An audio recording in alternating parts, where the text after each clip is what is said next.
மயிலாடுதுறை மாவட்டத்தில் 395 விநாயகர் சிலைகள் பிரதிஷ்டை செய்யப்பட உள்ளது.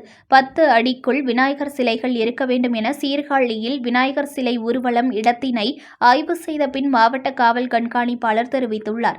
சீர்காழியில் விநாயகர் சதுர்த்தி விழாவை முன்னிட்டு ஊர்வலம் நடைபெறும் இடமான பழைய பேருந்து நிலையம் பகுதியில் மாவட்ட எஸ்பி ஸ்டாலின் நேரில் பார்வையிட்டு ஆய்வு செய்தார்.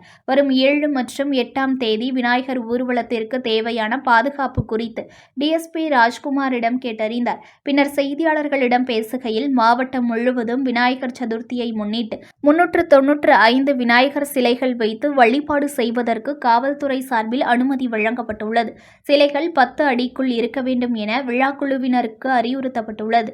பிரதிஷ்டை செய்யப்படும் விநாயகர் சிலைகள் பகுதியில் விழாக்குழுவினர் சிசிடிவி கேமரா பொருத்தி கண்காணித்திடவும் அறிவுறுத்தப்பட்டுள்ளது. கடந்த ஆண்டு போலவே இந்த ஆண்டும் விநாயகர் சிலை ஊர்வலத்திற்கு தேவையான போலீஸ் பாதுகாப்பு பணியில் ஈடுபடுத்தப்பட்டுள்ளார்கள்.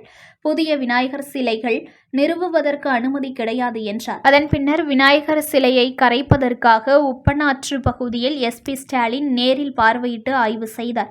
ஆய்வின் போது டிஎஸ்பி ராஜ்குமார், இன்ஸ்பெக்டர் புயல் பாலச்சந்திரன் உடனிருந்தனர். முன்னதாக சீர்காழி காவல் நிலையத்தில் விநாயகர் சதுர்த்தி விழா குழுவினருடனான ஆலோசனைக் கூட்டம் காவல் ஆய்வாளர் புயல் பாலச்சந்திரன் தலைமையில் நடந்தது. விநாயகர் சிலைகள் பிரதிஷ்டை செய்வது மற்றும் கரைப்பதை பற்றி பின்பற்ற வேண்டிய விதிமுறைகள் குறித்து அறிவுரைகள் வழங்கப்பட்டன. News1 தமிழை லைக் பண்ணுங்க, கமெண்ட் பண்ணுங்க, ஷேர் பண்ணுங்க, மறக்காம சப்ஸ்கிரைப் பண்ணுங்க.